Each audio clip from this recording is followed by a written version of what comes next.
ಒಡೆದ ರಭಸಕ್ಕೆ ಪಾರು ಬೀಳುವಾಗ, ವೃಷಭ್ ಹಿಡಿದಾಗ, ಪಾರು ತಿರುಗಿ ಯಾರು ಹೊಡೆದಿದ್ದಾರೆ ಎಂದು ನೋಡುವಾಗ ಸುಶೀಲಾ ಕೋಪದಲ್ಲಿ ನಿಂತಿದ್ದು ಕಂಡು, ಅಯ್ಯೋ ಅಮ್ಮ, ಹೇಳಿ ಆದರೂ ಹೊಡಿಬಾರ್ದಾ ಎಂದು ಕೆನ್ನೆ ಉಜ್ಜುವಳು. ಹೇಳಿ, ಏನದು? ನೀನು ಯಾವತ್ತು ಕುಡ್ದಿದ್ಯಾ? ವೃಷಭ್ಗೆ ಡ್ರೈವರ್ ಅಂತೀಯಲ್ಲ, ಯಾಕೆ? ವೃಷಭ್ಗೆ ಲವರ್ ಇದ್ದಾರ ಅಂತ ಕೇಳ್ತೀಯ? ಕಣೋ ಅಂತ ಮಾತನಾಡ್ತೀಯ? ಅಷ್ಟು ದಿನ ಬಾ ಅಂದರೂ ಬರದೆ ಇಲ್ಲಿ ತನಕ ಯಾಕೆ ಬಂದಿದ್ಯಾ? ಶಾಂತಪ್ಪ, ಏನು ನೋಡುವಂಗ ಅನಿಸಿತ್ತು, ಅದಕ್ಕೆ ಬಂದಿರ್ಬೋದು. ನಿಂದೇನು ಜಾಸೂಸಿ ಮಾಡೋದು? ಆಗ ವೃಷಭ್ ಗಾಬರಿಯಾಗಿ ಪಾರು ಮುಖ ನೋಡಿದಾಗ, ಪಾರು ಮಾತಾಡಿ, ಅವಳು ಸ್ಕೂಲ್ ಟೀಚರ್, ಒಳ್ಳೆ ನೆನಪಿನ ಶಕ್ತಿ, ಎಲ್ಲನೂ ಕಂಡು ಹಿಡಿದು ಬಿಡ್ತಾಳೆ, ವಾಸನೆಯಲ್ಲೇ ಲೆಕ್ಕಾಚಾರ ಆಗ್ತಾಳೆ, CBI ತಲೆ ಅದು. ನಂತರ ಪಾರು ಸುಶೀಲಾ ಅವರ ಮುಖ ನೋಡಿ, ಅಮ್ಮ, ಎಷ್ಟೊಂದು ಕ್ವಶನ್ ಕೇಳ್ತೀಯ, ನಾವೆಲ್ಲ ಪ್ರಾಬ್ಲಮ್ ಸಾಲ್ವ್ ಮಾಡ್ಕೊಳ್ತೀವಿ. ವೃಷಭ್, ಅಜಯ್ ಅತ್ತೆ ಫೋನ್ ಮಾಡಿದ್ರಾ? ಅವರೇ. ನೀವು ಅವರ ಮಗಳನ್ನ ಏನಾದರೂ ಇಷ್ಟಪಟ್ಟಿದ್ರಾ?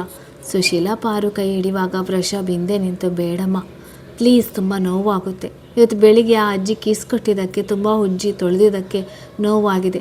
ಆಗ ಎಲ್ಲರೂ ನಗುವರು. ವೃಷಭ್, ಬಿಡಿ ಅತ್ತೆ, ಹೊಡಿಬೇಡಿ.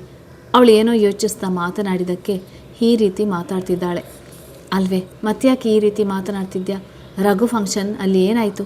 ಆವಾಗ ವೃಷಭ್ ಹೇಳುವಾಗ, ನಿನ್ನ ಕಣ್ಣಲ್ಲಿ ನೀರು ಬಂದು ತಪ್ಪಾಯಿತು ಅಂತ ಹೇಳಿದ್ಯಾ? ಆವಾಗಲೇ ಡೌಟ್ ನನಗೆ. ಏನಾಯಿತು ಹೇಳು? ಏನೂ ಆಗಿಲ್ಲಮ್ಮ. ಯಾಕೆ ಭಯ? ನನಗೆ ಯಾರು ಏನು ಮಾಡೋಲ್ಲ. ನಾನು ಈ ಡ್ರೈವರ್ ಜೊತೆ ನಿಜವಾಗ್ಲೂ ಚೆನ್ನಾಗಿ ಇರ್ತೀನಿ. ನಿನ್ನ ಮತ್ತು ಡ್ರೈವರ್ ಅಂತೀಯಾ ಎಂದು ಹೊಡೆಯುವಾಗ, ಅಯ್ಯೋ ಕಾಪಾಡಿ ಪಪ್ಪ ಎಂದು ಓಡಿ ಅವರ ಅಪ್ಪನ ಹಿಂದೆ ನಿಂತಾಗ ಎಲ್ಲರೂ ನಗುವರು. ಯಾಕೆ ಈ ರೀತಿ ಕರಿತೀಯಾ? ಹಾಗೆಲ್ಲ ಕರಿಬೇಡ ಅತ್ತೆ, ಯಾವಾಗಲೂ ಅದೇ ರೀತಿ ಕರಿತಾಳೆ. ಎಷ್ಟು ಸಲ ಹೇಳಿದ್ರು ನಾನು ಹಾಗೇ ಕರಿತೀನಿ ಅಂತಾಳೆ. ಪಾರು, ಇದೇ ಲಾಸ್ಟ್, ಮತ್ತೊಮ್ಮೆ ಆ ರೀತಿ ಅನ್ಬೇಡ.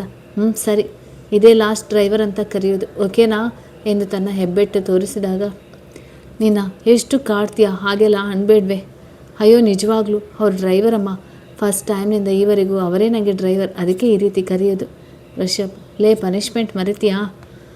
ಇಲ್ಲೇ ಕೊಡ್ತೀರಾ ಎಲ್ಲರ ಮುಂದೆ ಎಂದು ಹುಬ್ಬು ಆರಿಸಿ ಹೇಳಿದಾಗ, ಕೊಡ್ತೀನಿ ಬಾ ಎಂದು ಹತ್ತಿರ ಬರುವಾಗ ಅಲ್ಲಿಂದ ಮುಂದಿನ ಬಾಗಿಲಿಗೆ ಓಡುವಳು. ಶಿಲ್ಪ ಪಾರು ಇದ್ದಲ್ಲಿಗೆ ಬಂದು, ಪಾರು ಸೀರೆ ತಗೊಳ್ಳೋಣ ಬಾರೆ, ಅಮ್ಮ ದುಡ್ಡು ಕೊಟ್ಟಿದ್ದಾರೆ. ಹೌದಾ, ತಡಿ, ನಾನು ಒಂದಿಷ್ಟು ದುಡ್ಡು ತರ್ತೀನಿ, ಇಬ್ಬರು ಹೋಗೋಣ. ಸೀರೆ ರಂಗಣ್ಣ ಮನೆಗೆ ಹೋಗೋದಲ್ವಾ? ಕಣೆ, ಅವರ ಮನೆಗೆ, ಬೇಗ ಬಾ. ಪಾರು ವಾಪಸ್ ಬಂದು ವೃಷಭ್ನಲ್ಲಿ, ರೀ ದುಡ್ಡು ಕೊಡಿ, ಶಿಲ್ಪಾಗೆ ಒಂದು ಸೀರೆ ಕೊಡಿಸ್ತೀನಿ, ಮತ್ತೆ ಅವಳನ್ನು ಯಾವಾಗ ಭೇಟಿ ಆಗ್ತೇನೋ. ಸರಿ ಎಂದು ತನ್ನ ಪರ್ಸನ್ನು ಕೊಟ್ಟಾಗ, ಇಷ್ಟುನಾ? ತಗೊಂಡು ಹೋಗು, ಅಲ್ಲಿಗೆ ಹೋದಾಗ ಕಡಿಮೆ ಬಿದ್ದರೆ ಮತ್ತೆ ನಿನಗೆ ಏನಾದರೂ ಬೇಕಾದರೆ ತಗೋ. ಸುಶೀಲ, ಬೇಡ ವೃಷಭ್, ಮೊದಲೇ ಕಂಡಿದ್ದೆಲ್ಲ ತಗೊಳ್ಳೋ ಹುಚ್ಚು, ಅಷ್ಟೊಂದು ದುಡ್ಡು ಕೊಡಬೇಡಿ. ವೃಷಭ್, ಫಸ್ಟ್ ಟೈಮ್ ಅವಳು ಕೇಳ್ತಾ ಇರೋದು, ಇರಲಿ ಬಿಡಿ, ಎಲ್ಲ ಅವಳಿಗಾಗಿ. ಏನಿಂತರ ಜಿಪುಣ ಮಾಡಿದ್ಯಾ ಅವರನ್ನು? Software engineer. ಶಿಲ್ಪ, ಅದು ಯಾವ ರೀತಿ ಸಮಾಧಾನ ಮಾಡಿದ್ರು? ಡಬ್ಬ ಅಲ್ಲಾಡಿಸಿ ಎಂದು ಕೈ ಮಾಡಿ ತೋರಿಸೋಳು. ತಗೋ, ಇದು ಪ್ಲೇಟ್ ಅಟ್ಟದ ಮೇಲೆ ಇಟ್ಟು ಬಾ. ಶಂಕರ್, ಏನು ಬೇಡಮ್ಮ, ಇನ್ನು ಮುಂದೆ ಕುಡಿಯೋಲ್ಲ. ನಮ್ಮ ಶಿಲ್ಪ ಹೊಟ್ಟೆಯಲ್ಲಿ ನವೀನ್ ಇದ್ದಾನಲ್ಲ, ಅದಕ್ಕೆ ಆರೋಗ್ಯ ಚೆನ್ನಾಗಿ ನೋಡ್ಕೋಬೇಕು. ವಿಜಯ್, ಸರಿ ಮಾವ, ಖುಷಿ ಆಯಿತು. ನಂತರ ಪಾರು ವೃಷಭ್ ಮುಖ ನೋಡಿ ಥ್ಯಾಂಕ್ಸ್ ಹೇಳಿ ಅಲ್ಲಿಂದ ಶಿಲ್ಪ ಪಾರು ಸೀರೆ ತಗಲು ಹೋಗುವರು. ಸುಶೀಲಾ ಅವರು ವೃಷಭ್ ಜೊತೆ ಮಾತಾಡಿ, ಹೇಳಿ ವೃಷಭ್, ಪಾರುಗೆ ಅಜಯ್ ಅತ್ತೆ ಫೋನ್ ಮಾಡಿದ್ದಾರೆ ಅಂದರೆ ಅವಳೇ ಕಾಟ ಕೊಡ್ತಿದ್ದಾಳ? ಅದು ಅತ್ತೆ ಅವರು. ಶಾಂತಪ್ಪ, ಮಾಲಾ ಏನೋ ತೊಂದರೆ ಕೊಟ್ಟಿದ್ದಾರೆ ಅನಿಸುತ್ತೆ, ಆದರೆ ಫೋನ್ ಮಾಡಿದ್ದು ಯಾರು? ಅವರೇ ಅಂತೆ. ನಾನು ಮಾತನಾಡುವ ಕಟ್ಟಾಯಿತು. ಅವತ್ತು ರಘು ರಿಸೆಪ್ಷನ್ ದಿನ ನಾನು ಪಾರುನ ಅಜಯ್ ಜೊತೆ ಬಿಟ್ಟು ಫ್ರೆಂಡ್ ಪಾರ್ಟಿಗೆ ಹೋದೆ. ವಾಪಸ್ ಬರೋದ್ರಲ್ಲಿ ಇವಳಿಗೆ ಅಜಯ್ ಅತ್ತೆ ಕುಡಿಸಿದ್ದಾರೆ ಜ್ಯೂಸ್ ಅಂತ ಹೇಳಿ. ಆದರೆ ಅವತ್ತೇ ನಾನು ಸಂಚಿತ್ ಬ್ಲೇಸರ್ ಹಾಕಿದ್ದೆ, ಅದು ಇವಳು ಕೊಡಿಸಿದ್ದು ಅಂತ ಕೋಪದಲ್ಲಿ ಅದನ್ನು ತೆಗೆಯುವವರೆಗೂ ಬಿಡಲಿಲ್ಲ. ಸಂಚಿತ್ ನೆನಪು ಮಾಡಿಕೊಂಡು ತುಂಬ ನೋವು ಮಾಡಿಕೊಂಡ್ಳು. ಆದರೆ ಮರುದಿನ ತಾನೇ ನನ್ನ ಮುಂದೆ ನಿಮ್ಮ ಜೊತೆ ಚೆನ್ನಾಗಿ ಜೀವನ ಮಾಡ್ತೀನಿ ಅಂತ ಹೇಳಿ ಸಂಚಿತ್ ಸಮಾಧಿ ಹತ್ರ ಕರೆದುಕೊಂಡು ಹೋಗಿ ಅಂತ ಹೇಳಿದ್ಲು. ನಾನು ಹೂ ಅಂದು ಸ್ನಾನಕ್ಕೆ ಹೋದಾಗ ಫಾರು ಫೋನ್ ರಿಂಗ್ ಆಗಿ ಯಾರದೋ ಜೊತೆ ಬೈತಾ ಇದ್ಲು. ವಾಪಸ್ ಬರೋದ್ರಲ್ಲಿ ಇವಳು ಪ್ರಜ್ಞೆ ತಪ್ಪಿ ಬಿದ್ದಿದ್ಲು. ಆಮೇಲೆ ಎಚ್ಚರವಾದ ಮೇಲೆ ನಿಮ್ಮನ್ನು ನೋಡ್ತೀನಿ ಅಂತ ಹಠ ಮಾಡೋದಕ್ಕೆ ಇಲ್ಲಿಗೆ ಕರ್ಕೊಂಡು ಬಂದಿದ್ದು. ಈಗಲೇ ಯಾರು ಅಂತ ಹೇಳಿದ್ದು. ಆದರೆ ಯಾಕೆ ಅವ್ರಿಗೆ ಆಟ ಕೊಡ್ತಿದ್ದದು? ಅವರೇ ಕುಡ್ದಿದ್ದು ನಿಮ್ಮ ಮನೇಲಿ ಗೊತ್ತಾ? ಆವಾಗ ಹೇಗಿದ್ಲು? ವೃಷಭ್ ನಗುತ್ತಾ, ಮನೇಲಿ ಗೊತ್ತು, ಆದರೆ ಏನೂ ಅಂದಿಲ್ಲ, ಬದಲಾಗಿ ನನ್ನ ಜೊತೆ ಚೆನ್ನಾಗಿದ್ದಾಳಲ್ಲ ಅಂತ ಖುಷಿಯಿಂದ ಕೇಳಿದರು. ಆದರೆ ಇವಳು ಆವಾಗಲೇ ತುಂಬ ನೋವು ಪಟ್ಟಿದ್ದು. ಆದರೆ ಮರುದಿನ ಎಲ್ಲರ ಜೊತೆ ಮಾತಾಡಿ ತುಂಬ ಸಂತೋಷದಿಂದ ಮನೆ ಪೂಜೆ ಮಾಡಿ ಎಲ್ಲರಿಗೂ ಕಾಫಿ ಕೊಟ್ಟಿದ್ದಾಳೆ. ಆಮೇಲೆ ಫೋನ್ ಬಂದು ಅಳ್ತಾ ಕೂತಿದ್ದಾಳೆ. ದಾರಿಯಲ್ಲಿ ಎಷ್ಟೇ ಕೇಳಿದರೂ ಹೇಳಿಲ್ಲ. ಮತ್ತು ಇಲ್ಲಿಗೆ ಬಂದ ನಂತರ ನಿಮ್ಮ ಮುಂದೆ ಹೇಳಬೇಡ ಅಂತ ಹೇಳಿದ್ಲು. ನನ್ನ ಮುಂದೆ ಆದರೂ ಹೇಳು ಅಂದರೂ ಹೇಳಿಲ್ಲ. ಮಾಲಾ ಅವರ ಹಿಸ್ಟ್ರಿ ಹೇಗೆ? ಮಾಲಾ ಮತ್ತು ಮಗ ಸರಿಯಿಲ್ಲ. ವಿನುತಾ ಮಾಲಾ ಗಂಡ ಒಳ್ಳೆಯವರು. ಇನ್ನೊಬ್ಬಳು ಮಗಳ ಬಗ್ಗೆ ಗೊತ್ತಿಲ್ಲ. ಅಜಯ್ಗೆ ಹೇಳಿದೆ. ಅವನು ಸಂಚಿತ್ ಕಂಡ್ರೆ ಇಷ್ಟಪಡ್ತಿದ್ದ ಅಂದ. ಆದರೆ ಪಾರು ವಿರೋಧಿಸಲು ಕಾರಣ, ಅವತ್ತು ಅಜಯ್ ಮದುವೆಯಲ್ಲಿ ಪಾರುಗೆ ತುಂಬ ನೋವು ಕೊಟ್ಟಿದ್ದಾರೆ. ಅದೇ ಕಾರಣಕ್ಕೆ ನಾನೇ ಮದುವೆ ಮಾಡ್ಕೊಳ್ತೀನಿ, ನಿಮ್ಮ ಭವಿಷ್ಯ ಅಂಥದ್ದು ನಾನು ನೋಡ್ತೀನಿ ಅಂದೆ. ಆವಾಗಲೂ ನನಗೆ ಬೇಡ ಅಂದಿದ್ದಾರೆ. ಏನಿವರ ಉದ್ದೇಶ? ನಾವು ರಘುನ ಭೇಟಿಯಾಗಬೇಕು, ಅವನ ಹೆಲ್ಪ್ ತಗೋಬೇಕು. ಮಾಲಾ ಅವರು ಪಾರುಗೆ ರಘು ಜೊತೆ ಮಾತಾಡಬೇಡ ಅಂದಿದ್ದಾರಂತೆ. ಅವಳೇ ಹೇಳಿದಾಳೆ. ರಿಸೆಪ್ಷನ್ಗೆ ಹೋದಾಗ ನನ್ನ ಹಳೆಯನ ಜೊತೆ ಮಾತನಾಡಬೇಡ ಅಂತ ಪಾರುಗೆ ವಾರ್ನ್ ಮಾಡಿದಾರಂತೆ. ಆನಂತರ ಪಾರು ರಘುಗೆ ಹೇಳಿದಾಳಂತೆ. ಆದರೂ ಅವನು ಯಾಕೆ ಯಾರಾದರೂ ಏನಾದರೂ ಅಂದಿದ್ದಾರಾ ಅಂತ ಕೇಳಿದಾನೆ. ನಿನ್ನ ಹೆಂಡತಿ ಜೊತೆ ಚೆನ್ನಾಗಿರು ಅಂತ ಹೇಳಿ ಸುಮ್ಮನೆ ಆಗಿದ್ದಾಳೆ. ಅವನಿಗೆ ಮಾಲಾ ಅವರು ಕುಡಿಸಿದ್ದು ಗೊತ್ತಿಲ್ಲ. ಗೊತ್ತಾದರೆ ಮಾಲಾನ ಬಿಡೋದೇ ಇಲ್ಲ. ಹಾಗಾದರೆ ರಘುನ ಪರ್ಸ್ನಲ್ ಆಗಿ ಭೇಟಿ ಆಗಬೇಕು. ಅಷ್ಟರಲ್ಲಿ ಅಲ್ಲಿಗೆ ಶಿಲ್ಪ ಪಾರು ಸೀರೆ ಖರೀದಿಸಿ ಬರುವರು. ಪಾರು, ಅಮ್ಮ ಸೀರೆ ತಂದಿದ್ದೀನಿ, ನಿನಗೂ ಅತ್ತೆಗೂ ಸೇರಿ ಚೆನ್ನಾಗಿದೆ ನೋಡು. ಮತ್ತು ಹೋದ್ಸಲ ಬಂದಾಗ ನೀನು ದುಡ್ಡು ಕೊಡೋದು ಬಾಕಿ ಇತ್ತಂತೆ, ಅದನ್ನು ಕೊಟ್ಟು ಬಂದಿದ್ದೀನಿ. ಏನೋ ಎಲ್ಲ ಕಡೆ ಸಾಲ ಮಾಡ್ತೀಯಾ, ನಾನೇ ನಿನ್ನ ಸಾಲ ತೀರಿಸಿದ್ದೀನಿ. ಚೇಂಜ್ ಇಲ್ಲ ಅಂದ ರಂಗಣ್ಣ, ಅದಕ್ಕೆ ನೆಕ್ಸ್ಟ್ ಟೈಮ್ ಕೊಡ್ತೀನಿ ಅಂತ ಬಂದೆ. ಈಗ ಸಾಕು ಮಲಗೋಣ, ತುಂಬ ಟೈಮ್ ಆಯಿತು. ಪೆಟ್ಟು ಜೋರು ಬಿತ್ತಾ ಎಂದು ಅವಳ ಕೆನ್ನೆ ಸವರುವಾಗ, ಹೊಡೆಯುವ ತನಕ ಹೊಡೆದು ಈಗ ಪೆಟ್ಟು ಬಿತ್ತಾ ಅಂತ ಕೇಳ್ತೀಯ? ನಮ್ಮ ಪಪ್ಪನ ಸಲಿಗೆ ಭಾಳ ಆಯಿತು. ನಮ್ಮ ಪಪ್ಪಗೆ ಒಳ್ಳೆ ಜೋಡಿ ಅಲ್ಲ ನೀನು. ಆಗ ವೃಷಭ್ ನಗುತ್ತಾ, ಅತ್ತೆ ಮೊನ್ನೆ ಕುಡಿದಾಗ ನಿಮಗೆ ಡೈವರ್ಸ್ ಕೊಡಿಸಿ ಅವನಿಗೆ ಬೇರೆ ಹುಡುಕಿ ಮದುವೆ ಮಾಡಬೇಕು ಅಂತಿದ್ಲು. ಅದಲ್ಲದೆ ನಮ್ಮ ತಾಯಿನೂ ಬೇಡವಂತೆ, ನಮ್ಮ ಅಪ್ಪನಿಗೆ ಇನ್ನೊಂದು ಮದುವೆ ಮಾಡೋಣ ಅಂದಿದ್ದಾಳೆ. ಪಾರು ಆಶ್ಚರ್ಯದಿಂದ ವೃಷಭ್ ಮುಖ ನೋಡಿದಾಗ, ನಿಜನೇ ಹೇಳುದು. ಅವತ್ತು ಇವಳ ಮಾತು ಕೇಳಿ ತುಂಬ ನಗು ಬಂದಿತ್ತು. ಆಗ ಶಾಂತಪ್ಪ ಅವರು ನಗುವಾಗ ಎಲ್ಲರೂ ನಗುವರು. ಶಿಲ್ಪ ಮತ್ತೇನಂದಿದ್ದಾಳೆ, ಯಾವುದೇ ಕಾರಣಕ್ಕೂ ನನ್ನ ಜೊತೆ ಬರೋದಕ್ಕೆ ರೆಡಿ ಇದ್ದಿಲ್ಲ. ಆಮೇಲೆ ಸಮಾಧಾನ ಮಾಡಿ ಕಾರ್ ಹತ್ತಿರ ಮೇಲೆ ದಾರಿಯಲ್ಲಿ ಹೋಗ್ತಾ ಎಲ್ಲಿಗೆ ಹೋಗೋದು ಅಂದಾಗ, ನಾನು ಕಾಡಿಸಲು ಕಾಶ್ಮೀರಕ್ಕೆ ಅಂದಾಗ, ಅಲ್ಲಿ ಈಗ ಹೋಗಬಾರ್ದು, ಒಂದು ಮಗು ಆದಮೇಲೆ ಹೋಗೋಣ, ಈಗ ಮನೆಗೆ ಹೋಗೋಣ ಅಂದಿದ್ದಾಳೆ. ದಾರಿಯುದ್ದಕ್ಕೂ ಡ್ರೈವರ್ ಅಂತಾನೆ ಅಂದಿದ್ದಾಳೆ. ಮನೆಗೆ ಹೋದ್ಮೇಲೆ ಎಷ್ಟು ಸಮಾಧಾನ ಮಾಡಿದ್ರು, ಮಲಗೋಕ್ಕೆ ರೆಡಿ ಇದ್ದಿಲ್ಲ. ತುಂಬ ಕಾಟ ಕೊಟ್ಟಿದ್ದಾಳೆ. ಅಯ್ಯೋ ಅಮ್ಮ, ಆಂಟಿ ಕುಡಿಯೋವರೆಗೂ ಬಿಡಲೇ ಇಲ್ಲ. ಬೇಡ ಅಂದಿದ್ದಕ್ಕೆ ವಿಷ ಹಾಕಿಲ್ಲ ಕುಡಿ ಅಂತ ಹೇಳಿದಾಗ ಕುಡಿದೆ. ತಪ್ಪಾಯ್ತಾ? ನಾನು ಬೇಕು ಅಂತ ಮಾಡಿಲ್ಲ. ಋಷಭ್, ಕುಡಿದದ್ದು ಒಳ್ಳೆಯದೇ ಆಯಿತು, ಅದರ ನಂತರ ಬದಲಾದೆ. ಅಷ್ಟೆಲ್ಲ ಕಾಟ ಕೊಟ್ಟರು ಮನೆಯಲ್ಲಿ ಗೊತ್ತಾಗಲಾರದೆ ನೀವೇ ಸಮಾಧಾನ ಮಾಡಿದ್ದೀನಿ ಅಂದ್ರಲ್ಲ, ಅದಕ್ಕೆ ನಾನು ನಿಮ್ಮ ಜೊತೆ ಚೆನ್ನಾಗಿರ್ಬೇಕಂತ ಡಿಸೈಡ್ ಮಾಡಿದೆ. ಇನ್ನು ಮುಂದೆ ಚೆನ್ನಾಗಿ ಇರ್ತೀನಿ. ಶಿಲ್ಪ, ಯಾರ ಜೊತೆ? ಪಾರು, ಡ್ರೈವರ್ ಜೊತೆ. ಋಷಭ್, ನಿನ್ನ ಮತ್ತು ಡ್ರೈವರ್ ಅಂತೀಯಾ? ಅಯ್ಯೋ ಕಾಪಾಡಿ ಪಪ್ಪ. ನಾನು ಕಾಪಾಡಲ್ಲ, ಹಾಗೆಲ್ಲ ಅನ್ಬಾರ್ದು ಪಾರು. ಯಾಕೆ ಈ ರೀತಿ ಕರಿತೀಯ? ಏನೋ ಒಂದು ಕಾರಣ ಎಂದು ಮುಖ ಸಪ್ಪಗೆ ಆದಾಗ, ಸುಶೀಲ ಹೊಡೆಯಲು ಬಂದಾಗ ಕಣ್ಣಲ್ಲಿ ಸುಮ್ಮನೆ ಇರಲು ಹೇಳಿ, ಪಾರು ಮಲಗು ಹೋಗು, ಜಾಸ್ತಿ ವಿಚಾರ ಮಾಡಬೇಡ, ಎಲ್ಲ ಒಳ್ಳೆಯದೇ ಆಗುತ್ತೆ. ಸುಶೀಲ, ನೀವಿಬ್ಬರ ಪ್ರೀತಿ ಅಂತ ಅದು ಅವಳ ಮುಖಭಾವನೆ ಮೇಲೆ ಹೇಳ್ತಾರೆ. ಪಾರು, ಅದು ಹಾಗೆ, ಅಪ್ಪ ಮಗಳ ಪ್ರೀತಿ ನಿಮಗೆ ಗೊತ್ತಾಗಲ್ಲ. ನಿಮ್ಮ ಶಾಲೆಯಲ್ಲಿ ಅಷ್ಟೇ ಟೀಚರ್, ನನಗೆ ಪಪ್ಪಾಗೆ ಅಲ್ಲ ಎಂದು ಶಾಂತಪ್ಪ ಅವರನ್ನು ತಬ್ಬಿಕೊಂಡು ಗುಡ್ ನೈಟ್ ಹೇಳಿ ಮಲಗಲು ತೆರಳುವಳು. ವೃಷಭ್ ಹಿಂದೆ ಬಂದು ಪಾರು ಕೈ ಹಿಡಿದು ತನ್ನ ಕಡೆ ತಿರುಗಿಸಿ, ಏನಾಯಿತು? ಆಗ ಪಾರು ವೃಷಭ್ ತಬ್ಬಿಕೊಂಡು ನಿಂತಾಗ ಅವನ ಎದೆ ಕಣ್ಣೀರಿನಿಂದ ತೊಯ್ದಾಗ ಅವಳ ಮುಖ ಬೊಗಸೆಯಲ್ಲಿ ಹಿಡಿದು ಹಣೆಗೆ ಚುಂಬಿಸಿ, ಈಗ ಚಿಂತೆ ಬಿಟ್ಟು ಮಲಗು, ಗುಡ್ ನೈಟ್ ಎಂದು ಕೆಳಗೆ ಮಲಗುವಾಗ ಪಾರು ನೋಡಿ, ಅಯ್ಯೋ ಅಲ್ಲಿ ಏಕೆ ಮಲಗೋದು, ಎಲ್ಲೇ ಮಲಗು ಬನ್ನಿ, ಬೇಕಿದ್ರೆ ನಾನೇ ಕೆಳಗೆ ಮಲಗ್ತೇನೆ. ಬೇಡ, ಇಬ್ಬರು ಅಲ್ಲೇ ಮಲಗೋಣ ಅಂದರೆ ಏನು? ಈಗ ಬನ್ನಿ ಮಲಗಿ. ವೃಷಭ್ ಪಕ್ಕದಲ್ಲಿ ಮಲಗಿ ಅವಳ ಕೆನ್ನೆ ಸವರುತ್ತಾ, ಏನೇ ಕೆನ್ನೆ ನೋವಾಗಿಲ್ವಾ? ಎಷ್ಟು ಜೋರಾಗಿ ಹೊಡೆದ್ರು ಅತ್ತೆ ಅವಳಾಗೆ, ತಪ್ಪಿದ್ರೆ ಬಿಡೋದೇ ಇಲ್ಲ. ಯಾರಾದರೂ ಸರಿ, ಅಮ್ಮನಿಗೆ ಹೊಡೆಯುವ ಹಕ್ಕಿದೆ, ನಾನು ಆ ರೀತಿ ಮಾತನಾಡಬಾರ್ದು, ಅದಕ್ಕೆ ಶಿಕ್ಷೆ ಕೊಟ್ಟರು ಅಂದರೂ ಹಾಗೆ ಕರಿತೀಯ ಅಂತೀಯ? ಯಾಕೆ? ಆವಾಗ ಮಾವನು ಸಹ ಅತ್ತೆಗೆ ಸುಮ್ಮನೆ ಇರಲು ಹೇಳಿದರು. ಏನು ಕಾರಣ ಆ ರೀತಿ ಅನ್ನಕ್ಕೆ? ಏನಿಲ್ಲ, ಈಗ ಮಲಗ್ತೀನಿ. ಯಾಕೆ ಹೇಳೋಲ್ವಾ ನನ್ನ ಮುಂದೆ? ಯಾರ ಮುಂದೆನೂ ಹೇಳೋಲ್ಲ, ಈಗ ನಾನು ಮಲಗ್ತೀನಿ. ತಡಿಯೇ, ಕೆನ್ನೆಗೆ ಗಾಯ ಆಗಿದೆ, ಮೆಡಿಸಿನ್ ಹಚ್ತೀನಿ ಎಂದು ಕಿಸ್ ಕೊಟ್ಟು ಮತ್ತೊಂದು ಕೆನ್ನೆಗೆ ಕೊಡುವಾಗ, ಅಯ್ಯೋ ಅಮ್ಮ, ಈ ಕೆನ್ನೆಗೆ ಅಷ್ಟೇ ಹೊಡೆದಿದ್ದು, ಈಗ ಸಾಕು. ಒಂದೇ ಕೆನ್ನೆಗೆ ಕಿಸ್ ಕೊಡಬಾರ್ದು, 2 ಕೆನ್ನೆಗೆ ಕೊಡಬೇಕು. ಬೆಳಿಗ್ಗೆ ಅಜ್ಜಿ 2 ಕೆನ್ನೆಗೆ ಕೊಡಲಿಲ್ವಾ? ಚೀ ಬಿಡಿ ನಿಮ್ಮ, ಎಲ್ಲ ಬಿಟ್ಟು ಅಜ್ಜಿ ಕಿಸ್ ಬಗ್ಗೆ ಮಾತನಾಡ್ತಿರಲ್ಲ, ಸುಮ್ಮನೆ ಮಲಗಿ. ನಾನೇನು ಅಜ್ಜಿ ಥರ ಕಿಸ್ ಕೊಡ್ತೀನಾ? ಎಷ್ಟು ದಿನ ಆಯಿತು ಟಿಫಿನ್ ಮಾಡಿ?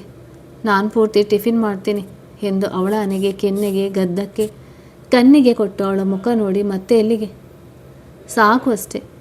ಇಲ್ಲಿ ಬೇಡ್ವಾ ಎಂದವಳ ತುಟಿಯನ್ನು ಸ್ಪರ್ಶಿಸಿದಾಗ, ಕಣ್ಣಲ್ಲೇ ಹ್ಞೂ ಅಂದಾಗ, ವೃಷಭ್ ಅವಳ ತಲೆಯಲ್ಲಿ ಕೈ ಇಟ್ಟು ಮುತ್ತಿಟ್ಟಾಗ ಪಾರು ಮೈ ಮರೆಯುವಳು. ನಂತರ ವೃಷಭ್ ಬಿಟ್ಟಾಗ ಪಾರು ನಾಚಿಕೆಯಿಂದ ಅವನ ಎದೆಯಲ್ಲಿ ತನ್ನ ಮುಖ ಒದಗಿಸಿ ತಬ್ಬಿಕೊಂಡು ಮಲಗುವಳು. ವೃಷಭ್ ತಬ್ಬಿಕೊಂಡು, ಇಷ್ಟ ಆಯ್ತಾ? ನನಗಿಂತ ಮುಂಚೆ ಯಾರಿಗೆ ಕೊಟ್ಟಿದ್ದೀರಾ? ಫಾರಿನಲ್ಲಿ ಎಜುಕೇಷನ್ ಮಾಡೋದಕ್ಕೆ ಹೋದಾಗ ಅಲ್ಲಿ ಗರ್ಲ್ ಫ್ರೆಂಡ್ಸ್ಗೆ ಕೊಟ್ಟಿದ್ದೀನಿ. ಅಯ್ಯೋ, ನಿಮ್ಮ ತುಟಿ ಆಗಲಿ ಯೂಸ್ ಆಗಿದೆ. ಹಾಗಾದರೆ ಓ, ಯೂಸ್ ಆಗಿದೆ, ಎಕ್ಸ್ಪೀರಿಯನ್ಸ್ ಬೇಕಲ್ಲ, ಅದಕ್ಕೆ ಅಲ್ಲೇ ಇದನ್ನು ಕಲಿತು ಬಂದಿದ್ದೀನಿ. ಅಲ್ಲಿರುವ ಬಿಂಕದ ರಾಣಿಯನ್ನೇ ಕಟ್ಕೋಬೇಕಾಗಿತ್ತಲ್ವಾ? ಅವರು ಜೀವನ ಮಾಡೋಕ್ಕೆ ಜಾಣರಲ್ಲ. ಹೋ, ಲವ್ ಮಾಡೋಕ್ಕೆ ಅಷ್ಟೇ ಬೇಕಾ? ಅದಕ್ಕೂ ಅಲ್ಲ, ಕಿಸ್ ಕೊಡೋದಕ್ಕೆ ಬೇಕು. ಹೇಗೆ ಅಂತ ಅವರೇ ಕಲಿಸಿದ್ದು. ಯಾವಳನ್ನು ಲವ್ ಮಾಡಿಲ್ಲ, ನಿನ್ನೆ ಲವ್ ಮಾಡಬೇಕು ಅಂತ ಅನಿಸಿತ್ತು. ಮದುವೆ ಅಂದ ತಕ್ಷಣ ಯಾಕೋ ಮನಸ್ಸು ಬರೀ ನಿನ್ನದೇ ಚಿತ್ರ ತೋರಿಸೋದು. ಅದಕ್ಕೆ ನಿನ್ನ ಇಷ್ಟಪಟ್ಟೆ. ಆಮೇಲೆ 2 ಸಲ ಭೇಟಿಯಾದಾಗ ಇನ್ನೊಂದು 2 ಸಲ ಭೇಟಿಯಾದರೆ ಮದುವೆ ಮಾಡ್ಕೋಬೇಕು ಅಂದ್ಕೊಂಡಿದ್ದೆ. ಆದರೆ ಅವತ್ತು ನಿನ್ನ ಕಣ್ಣು ಮುಂದೆ ಬರಬೇಡ ಅಂದಾಗ ತುಂಬ ದುಃಖ ಆಯಿತು. ಆದರೂ ಕಡೆಗೂ ನಿನ್ನ ಜೊತೆನೇ ಮದುವೆ ಆಯಿತು. ತುಂಬ ಖುಷಿಯಾಗುತ್ತೆ. ನೀನು ನನ್ನ ಹೆಂಡತಿ ಅಂತ ಹೇಳಿಕೊಳ್ಳೋಕ್ಕೆ ತುಂಬ ಇಷ್ಟ ಎಂದು ಮತ್ತೆ ಮೊಗದ ತುಂಬ ಮುತ್ತನ್ನು ಕೊಟ್ಟು ಖುಷಿಯಿಂದ ಅವಳ ಮುಖ ನೋಡಿದಾಗ ಅವಳು ಸಂತೋಷಪಟ್ಟು ಅವನ ತುಟಿಗೆ ಮುತ್ತಿಟ್ಟು ಅವನ ಎದೆ ಮೇಲೆ ತಲೆ ಇಟ್ಟು ಮಲಗುವಳು. ವೃಷಭ್ ಬಳಸಿಕೊಂಡು ಮಲಗುವನು. ಬೆಳಗ್ಗೆ ಕಾರಲ್ಲಿ ವೃಷಭ್, ಸುಶೀಲಾ, ಶಾಂತಪ್ಪ, ಪಾರು ಹೊರಡುವರು. ಮೊದಲು ಶಾಂತಪ್ಪ ಅವರ ಮನೆಗೆ ಹೋಗಿ ಅಲ್ಲಿ ಟಿಫಿನ್ ಮಾಡಿ ವಾಪಸ್ ಮನೆಗೆ ಹೋಗುವಾಗ ವೃಷಭ್ ಪಾರು ಮುಖ ನೋಡಿದಾಗ, ನಿಮ್ಮ ಜೊತೆ ಬರ್ತೀನಿ. ನಂತರ ಶಾಂತಪ್ಪ ಅವರ ಮುಖ ನೋಡಿ, ಪಾಪ ಅಲ್ಲಿ ಗೀತಾನ ನೋಡಲು ಬರ್ತಿದ್ದಾರೆ, ನಾವು ಬರೋ ದಾರಿ ಕಾಯ್ತಿದ್ದಾರೆ ಅತ್ತೆ ಮಾವ, ಅದಕ್ಕೆ ಮತ್ತೊಮ್ಮೆ ಬರ್ತೀನಿ ಎಂದು ಸಂತೋಷದಿಂದ ವೃಷಭ್ ಜೊತೆ ಹೊರಡುವಳು. ಸುಶೀಲಾ ಅವರು ಖುಷಿಪಟ್ಟು, ಹಾಗೆ ಆಗಲಿ, ಹುಷಾರ್. ಯಾರೇ ಫೋನ್ ಮಾಡಿ ಏನೇ ಮಾತನಾಡಿದ್ರು ವೃಷಭ್ ಮುಂದೆ ಹೇಳು, ಅಥವಾ ನಮಗಾದರೂ ಹೇಳು, ಒಳಗೆ ಕೊರಗಬೇಡ. ಆರೋಗ್ಯ ಜೋಪಾನ. ವರುಣಣ್ಣ ಅದಕ್ಕೆ ಕಾಣ್ತಾ ಇಲ್ಲ, ಅವರು ಸ್ಕೂಲ್ ರಜೆ ಅಂತ ಊರಿಗೆ ಹೋಗಿದ್ದಾರೆ. ಫೋನ್ ಮಾಡಿ ಮಾತಾಡು. ಚಿನ್ನು, ಪ್ರೀತಿ ನಿನ್ನ ಮೇಲೆ ಕೋಪ ಮಾಡ್ಕೊಂಡಿದ್ದಾರೆ. ಅವ್ರು ಬಂದ ಮೇಲೆ ಬಂದು ಹೋಗು. ಅಮ್ಮ ಸರಿ ಎಂದು ಅಲ್ಲಿಂದ ಮನೆಗೆ ಬರುವರು. ಲಕ್ಷ್ಮೀ, ವೆಂಕಟೇಶ್, ಗೀತಾ ಅವರು ತುಂಬ ಖುಷಿಪಟ್ಟು ಪಾರು ಅವರಿಗೆ ಅತ್ತೆ ಮಾವ ಅಂದಿದ್ದನ್ನು ಕೇಳಿ ಸಂತೋಷ ಪಡುವರು. ಮರುದಿನ ಸೀತಾ ತನ್ನ ಮಕ್ಕಳೊಂದಿಗೆ ಬಂದಾಗ ಪಾರು ವೃಷಭ್ ಜೊತೆ ಮಾತಾಡಿ, ಅರೇ, ನಿಮ್ಮ ಭಾವ ಬಂದರೆ ಅವರು ಇವತ್ತು ಬರೋಲ್ಲ, ಅಕ್ಕನ ಕರೆದುಕೊಂಡು ಹೋಗಲು ಬರ್ತಾರೆ. ನಾ ಹೇಳಿದ ವಿಷಯ ಹೇಳಬೇಡಿ, ಪ್ರಾಬ್ಲಮ್ ಆಗುತ್ತೆ. ಸೀತಕ್ಕ ಕೋಪ ಮಾಡ್ಕೊಳ್ತಾರೆ. ಪರಿಸ್ಥಿತಿ ಹೇಗಿರುತ್ತೋ ಹಾಗೆ ಹೋಗೋದು. ಅಷ್ಟರಲ್ಲಿ ಅಲ್ಲಿಗೆ ಗೀತಾ ಬಂದಾಗ, ಪಾರು ತಾನು ಬಂಟಿ ಹತ್ರ ಹೋಗ್ತೀನಿ, ಅವಳಿಗೆ ಒಂದು ಗೊಂಬೆ ತಂದಿದ್ದೀನಿ ಎಂದು ಹೊರಗಡೆ ಹೋಗೋಳು. ಆಗ ವೃಷಭ್ ಗೀತಾ ಜೊತೆ ಮಾತಾಡಿ, ಹುಡುಗನ ಹೆಸರೇನು? ಮತ್ತು ಹಿನ್ನೆಲೆ? ಹೆಸರು ವಿನಯ್ ಅಂತ, ಇಂಜಿನಿಯರ್, ಫಾರಿನ್ನಲ್ಲಿ ವರ್ಕ್ ಮಾಡ್ತಾರೆ. ಇಷ್ಟೇ ಗೊತ್ತಿರೋದು. ಅಮ್ಮ ಒಪ್ಪಿದರೆ ಅವರ ತಾಯಿ ನಮ್ಮನೆಗೆ ಬರ್ತಾರಂತೆ ಮದುವೆ ವಿಷಯ ಮಾತಾಡೋಕ್ಕೆ. ಆದರೂ ಅಮ್ಮನ ಮಾತು ಕೇಳಬೇಕು ನೀನು. ಸುಮ್ಮನೆ ರಿಸ್ಕ್. ಅಲ್ಲಿಗೆ ಪಾರು ಬಂತು. ಹೌದು ಗೀತಾ, ಅತ್ತೆ ಒಪ್ಪಿಕೊಳ್ಳೋದು ಕಷ್ಟ ಅನ್ನಿಸುತ್ತೆ. ಆಗ ಗೀತಾ ಕೋಪದಿಂದ ಪಾರು ಮುಖ ನೋಡಿದಾಗ, ಗೀತಾ, ನೀ ಪಾರು ಮೇಲೆ ಕೋಪ ಮಾಡಿಕೊಂಡ್ರೆ ಪಾರು ಹೇಳೋದು ಎಲ್ಲ ಕರೆಕ್ಟ್ ಆಗಿದೆ. ನೀ ಇಷ್ಟಪಟ್ಟ ಹುಡುಗಿನ ಮದುವೆ ಆಗ್ಬೋದು, ಆದರೆ ನಾನು ಇಷ್ಟಪಟ್ಟ ಹುಡುಗನ ಮದುವೆ ಆಗಬಾರ್ದು. ನೋಡು, ಇಷ್ಟದ ಪ್ರಶ್ನೆ ಎಲ್ಲ ಬಂದಿರೋದು. ಮನೆಯಲ್ಲಿ ಅಮ್ಮ ಪಾರು ಮದುವೆ ಆಗು ಅಂದಮೇಲೆ ನಾನು ಪಾರುನ ಮದುವೆ ಆಗಿದ್ದು. ನನ್ನ ಪ್ರಕಾರ ಮದುವೆ ವಿಷಯಕ್ಕೆ ಅಪ್ಪ ಅಮ್ಮನ ಡಿಸಿಷನ್ ಕರೆಕ್ಟ್ ಇರುತ್ತೆ. ಏನೇ ಆದರೂ ಅವರ ಸಪೋರ್ಟ್ ಇರುತ್ತೆ. ನೀ ನನಗೆ ಬುದ್ಧಿ ಹೇಳಬೇಡ. ನಾನು ಮಾತ್ರ ಅವರನ್ನೇ ಮದುವೆ ಆಗೋದು. ಹೋಗಿ ಆದರೂ ಸರಿ, ಅವರನ್ನೇ ಬಿಟ್ಟು ಬದುಕುವ ಶಕ್ತಿ ಇಲ್ಲ. ನಂತರ ಪಾರು ಮುಖ ನೋಡಿ, ಅದಕ್ಕೆ ನಾನು ಅಣ್ಣನ ಒಪ್ಪಿಸಿ ಅಂತ ಹೇಳಿದ್ದು. ನೀ ಬರೀ ವಿಷಯ ಹೇಳಿದರೆ ನೀನು ಅವಳ ಮೇಲೆ ರೇಗ ಆಡಬೇಡ. ಅವಳು ಹೇಳಿದ್ದಾಳೆ, ನನಗೆ ಯಾಕೋ ಮನಸ್ಸಿಲ್ಲ. ಅಮ್ಮನ ಈ ವಿಷಯದಲ್ಲಿ ಒಪ್ಪಿಸೋದಷ್ಟು ಸುಲಭ ಅಲ್ಲ. ನನಗಿಂತ ಈಗ ಬಂದ ಹೆಂಡತಿನೇ ಹೆಚ್ಚಾದ್ಲ. ಗೀತಾ ಎಂದು ಕೋಪದಿಂದ ಹೊಡೆಯಲು ಕೈ ಎತ್ತಿದಾಗ ಪಾರು ಹೆದರಿ ದೂರ ಸರಿದು ನಿಂತಾಗ, ಏನೋ ಅವಳಿಗೆ ಅಂದರೆ ನಿನಗೆ ಕೋಪ ಬರುತ್ತೆ. ಅಷ್ಟೊಂದು ಇಷ್ಟಪಡ್ತೀಯಲ್ಲ, ನಾನು ಅದೇ ರೀತಿ ಅಷ್ಟು ಇಷ್ಟಪಡೋದು. ನೀನು ಹೆಲ್ಪ್ ಮಾಡ್ತೀಯ ಅಂತ ನಂಬಿದ್ದೀನಿ. ಮಾಡೋದಾದರೆ ನಿಮ್ಮನೆ ಮರ್ಯಾದೆ ಹೋಗಲ್ಲ, ಇಲ್ಲಾಂದರೆ ನನಗೆ ಸಂಬಂಧಿಕರೇ ಇಲ್ಲ ಎಂದು ಹೋಗೋಳು. ಪಾರು ಹೆದರಿ ಬಾತ್ರೂಮ್ ಹೋದಾಗ ವೃಷಭ್ ಅಲ್ಲೇ ಬೆಡ್ ಮೇಲೆ ಕುಳಿತು ತನ್ನ ಕೋಪ ಇಳಿಸಿಕೊಂಡು ನಂತರ ಪಾರು ಎಂದು ಬಾತ್ರೂಮ್ ಕದ ಬಡಿಯುವಾಗ ಭಯದಿಂದ ಪಾರು ಬಾಗಿಲು ತೆಗೆದು ತಲೆ ತಗ್ಗಿಸಿ ನಿಲ್ಲುವಳು. ವೃಷಭ್ ಅವಳ ಮುಖ ಮೇಲೆತ್ತಿ, ನನಗೆ ಏನು ಅಂದಿಲ್ವೇ, ಯಾಕೆ ಕೋಪ ಮಾಡಿಕೊಂಡೆ, ಇಷ್ಟೊಂದು ಭಯ ಪಡುತ್ತೀಯ? ವೃಷಭ್ ತಬ್ಬಿಕೊಂಡು ಅಳುತ್ತಾ, ಅದು ನಾನು ಡ್ಯಾನ್ಸ್ ಸಂಚಿತ್ ಅವರು. ಕೋಪ ಮುಂದೆ ಮಾತು ಬರದೆ ಅಳುವಾಗ, ಪಾರು, ನೀ ಏನು ಭರತನಾಟ್ಯ ಡ್ಯಾನ್ಸರ್ ಅಂತೆ, ಹೌದಾ? ನಮ್ಮ ಅಮ್ಮನೂ ಭರತನಾಟ್ಯ ಡ್ಯಾನ್ಸರ್. ನಿನ್ನೆ ಅವರಿಗೆ ನೀನು ಡ್ಯಾನ್ಸ್ ಮಾಡಿದ ವಿಡಿಯೋ ತೋರಿಸಿದೆ. ತುಂಬ ಖುಷಿಪಟ್ಟರು. ನನಗಂತೂ ತುಂಬ ಖುಷಿ. ಅಪ್ಪನ್ನು ಸಂತೋಷಪಟ್ಟರು. ಪಾರು ವೃಷಭ್ ಮುಖ ನೋಡಿ, ನಾನು ಡ್ಯಾನ್ಸ್ ಮಾಡೋದು ನಿಮಗೆ ಖುಷಿನಾ? ಕೋಪ ಬರಲ್ಲ? ಇಲ್ಲ, ಖುಷಿ ಆಗುತ್ತೆ. ಕಲೆ ಎಲ್ಲರಿಗೂ ಹೊಲಿಯೋಲ್ಲ, ಪುಣ್ಯ ಮಾಡಿರಬೇಕು. ಅಮ್ಮ ಅಂತೂ ತುಂಬ ಖುಷಿಯಾಗಿದ್ದಾರೆ. ಮತ್ತು ನಿಮಗೆ? ನನಗೂ ಖುಷಿನೇ. ಯಾಕೆ ನಾನು ಖುಷಿ ಪಡಬಾರ್ದ? ನೀವು ಬೈತೀರಾ ಅಂದ್ಕೊಂಡಿದ್ದೆ, ಆದರೆ ಖುಷಿ ಪಡ್ತೀರಲ್ಲ, ಅದು ಹೇಗೆ? ಆಗ ಅವಳನ್ನು ಎತ್ತಿಕೊಂಡು, ಹೇಗೆ ಅಂದರೆ ನನ್ನ ಹೆಂಡತಿ ಡ್ಯಾನ್ಸರ್ ಅಂದರೆ ಹೆಮ್ಮೆ ಕಣೆ ಎಂದು ಅವಳನ್ನು ಬೆಡ್ ಮೇಲೆ ಮಲಗಿಸಿ ಅವಳ ಮೂಗು ಹಿಡಿದು ಹೇಳುವನು. ಡ್ಯಾನ್ಸ್ ವಿಡಿಯೋ ಎಲ್ಲಿ ಸಿಕ್ತು? ಸಂಜೆ ಕೊಟ್ಟಿದ್ದ. ಅದನ್ನು ಲ್ಯಾಪ್ಟಾಪ್ನಲ್ಲಿ ಸೇವ್ ಮಾಡಿಕೊಂಡು ಬಂದಿದ್ದೆ. ನಿನ್ನೆ ಬಂದ ತಕ್ಷಣ ಅಮ್ಮನಿಗೆ ತೋರಿಸಿದ್ದೀನಿ. ಹೌದಾ? ತುಂಬ ಥ್ಯಾಂಕ್ಸ್ ರೀ. ಫೋಟೋ ನೀವೇ ಅಂತೆ. ಮತ್ತು ನಿಮ್ಮನೆಗೆ ಹೋದಾಗ ತೋರಿಸಲಿಲ್ಲ. ಅದು ಸಂಚಿತ್ ನಾನು ಡ್ಯಾನ್ಸ್ ಮಾಡೋದು ಇಷ್ಟಪಟ್ಟಿದ್ದಿಲ್ಲ. ಒಮ್ಮೆ ಡ್ಯಾನ್ಸ್ ಪ್ರೋಗ್ರಾಮ್ ಇದ್ದಾಗ ಅವರಿಗೆ ಹೇಳಿದಾಗ ಬೈದಿದ್ರು, ತುಂಬ ಕೋಪ ಮಾಡ್ಕೊಂಡಿದ್ರು. ಅದಕ್ಕೆ ನೀವೆಲ್ಲಿ ಕೋಪ ಮಾಡ್ಕೊಳ್ತೀರೋ ಅಂತ ಹೇಳಿದ್ದಿಲ್ಲ. ಅದಕ್ಕೆ ನೀವು ಕೋಪ ಮಾಡಿಸಿಕೊಂಡಾಗ ಅದೇ ನೆನಪಾಗುತ್ತೆ. ನನಗೇನು ಕೋಪ ಇಲ್ಲ, ಬದಲಾಗಿ ಖುಷಿನೇ. ನಮ್ಮ ತಾಯಿ ಅಂತೂ ತುಂಬ ಖುಷಿ ಪಟ್ಟಿದ್ದಾರೆ. ಸಂಚಿತ್ ಯಾಕೆ ವಿರೋಧಿಸಿದ್ದು? ಆಗ ಪಾರು ವೃಷಭ್ ಮುಖ ನೋಡುವಾಗ, ಸಾರಿ ಕಣೆ, ನೀವು ಮರಿಬೇಕು ಅನ್ನೋದನ್ನು ನಾನೇ ನೆನಪು ಮಾಡಿದಾಗೆ ಆಯಿತು. ಆದರೆ ನನಗೆ ಇಷ್ಟ ನೀನು ಡ್ಯಾನ್ಸ್ ಮಾಡೋದು. ಅದಕ್ಕೇ ಟಿ ವಿಯಲ್ಲಿ ಭರತನಾಟ್ಯ ಡ್ಯಾನ್ಸ್ ಹಾಡು ಬಂದ ತಕ್ಷಣ ಚಾನಲ್ ಚೇಂಜ್ ಮಾಡ್ತಿದ್ದರು. ಅದನ್ನು ನೋಡಿದಾಗ ನಾನು ಡ್ಯಾನ್ಸ್ ಮಾಡಿದ್ದು ಪ್ರೋಗ್ರಾಮ್ ಕೊಟ್ಟಿದ್ದು ನೆನಪಾಗುತ್ತೆ. ಮತ್ತು ನೀವು ಅವರು ಅಣ್ಣ ತಮ್ಮನ ಥರನೇ ನಿಮಗೂ ಇಷ್ಟ ಇಲ್ಲದೇ ಇದ್ದರೆ, ಅದಕ್ಕೆ ಅವತ್ತು ಅಜಯ್ ಫಾದರ್ ಸಂಚಿತ್ ಕೋಪ ಗೊತ್ತಲ್ವಾ ನಿಮಗೆ ಅಂತ ಕೇಳಿದ್ದು.